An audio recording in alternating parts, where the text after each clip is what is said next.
Clever Elsie, from Grimm's Fairy Tales, by Jacob and Wilhelm Grimm. Translated by Edgar Taylor and Marion Edwards. This recording is in the public domain. Read by Bob Neufeld. There was once a man who had a daughter who was called Clever Elsie, and when she had grown up, her father said, "We will get her married." "Yes," said the mother, "if only some one would come who would have her." At length a man came from a distance and wooed her, who was called Hans. But he stipulated that Clever Elsie should be really smart. "Oh," said the father, "she has plenty of good sense." And the mother said, "Oh, she can see the wind coming up the street and hear the flies coughing." "Well," said Hans, "if she is not really smart, I won't have her." When they were sitting at dinner and had eaten, the mother said, "Elsie, go into the cellar and fetch some beer." Then Clever Elsie took the pitcher from the wall, went into the cellar, and tapped the lid briskly as she went, so that the time might not appear long. When she was below, she fetched herself a chair, and set it before the barrel so that she had no need to stoop, and did not hurt her back or do herself any unexpected injury. Then she placed the can before her and turned the tap, and while the beer was running she would not let her eyes be idle, but looked up at the wall, and after much peering here and there, saw a pickaxe exactly above her, which the masons had accidentally left there.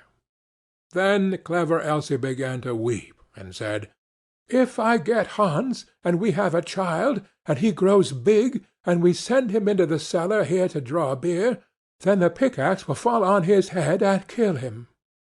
Then she sat and wept and screamed with all the strength of her body over the misfortune which lay before her. Those upstairs waited for the drink, but Clever Elsie still did not come. Then the woman said to the servant, "Just go down into the cellar and see where Elsie is."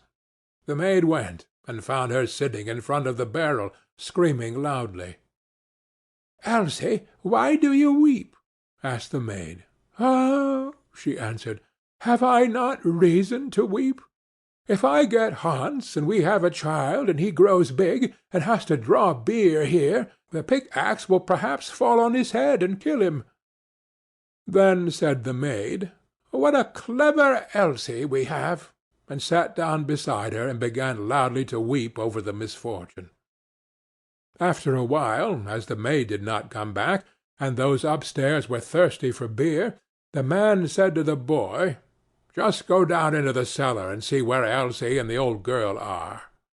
The boy went down, and there sat Clever Elsie and the girl both weeping together.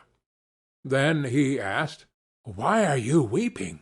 "Oh," said Elsie, "have I not reason to weep? If I get Hans, and we have a child, and he grows big and has to draw beer here, the pickaxe will fall on his head and kill him." Then said the boy, "What a clever Elsie we have!" and sat down beside her, and likewise began to howl loudly. Upstairs they waited for the boy, but as he still did not return, the man said to the woman, "Just go down into the cellar and see where Elsie is."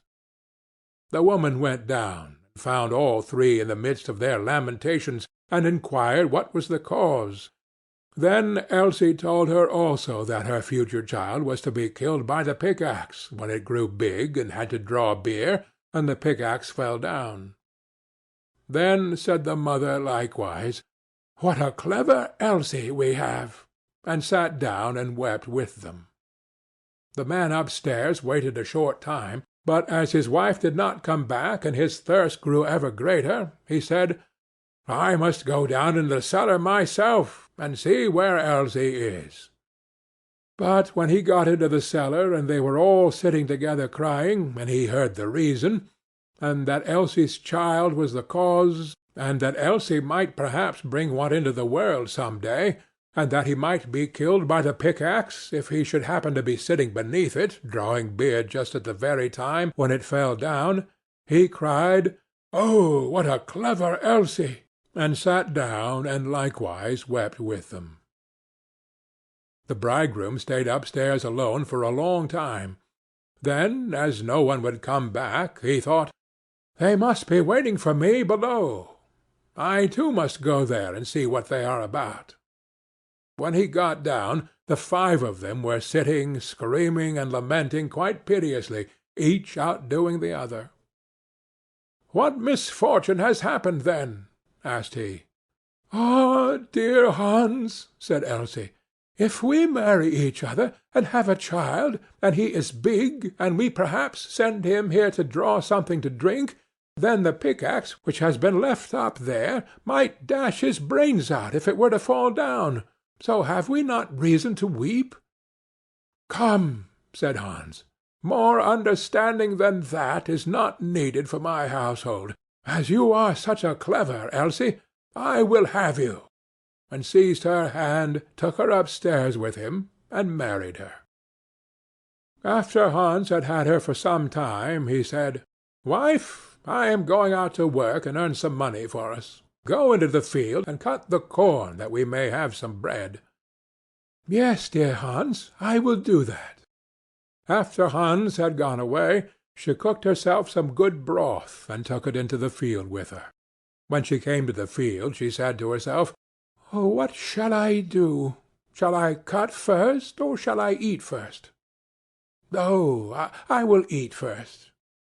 Then she drank her cup of broth, and when she was fully satisfied, she once more said, "Oh, what shall I do? Shall I cut first, or shall I sleep first? I will sleep first." Then she lay down among the corn and fell asleep. Hans had been at home for a long time, but Elsie did not come. Then said he, "What a clever Elsie I have! She is so industrious that she does not even come home to eat." But when evening came and she still stayed away, Hans went out to see what she had cut. But nothing was cut, and she was lying among the corn asleep. Then Hans hastened home, and brought a fowler's net with little bells, and hung it round about her, and she still went on sleeping. Then he ran home, shut the house door, and sat down in his chair and worked. At length, when it was quite dark, clever Elsie awoke, and when she got up there was a jingling all round about her, and the bells rang at each step which she took. Then she was alarmed, and became uncertain whether she really was clever Elsie or not, and said, "Is it I, or is it not I?" But she knew not what answer to make to this, and stood for a time in doubt. At length she thought, "I will go home, and ask if it be I, or if it be not I. They will be sure to know." She ran to the door of her own house, but it was shut. Then she knocked at the window, and cried, "Hans, is Elsie within?" "Yes," answered Hans, "she is within." Hereupon she was terrified, and said, "Ah, heavens! Then it is not I," and went to another door. But when the people heard the jingling of the bells, they would not open it, and she could get in nowhere. Then she ran out of the village, and no one has seen her since. End of Clever Elsie.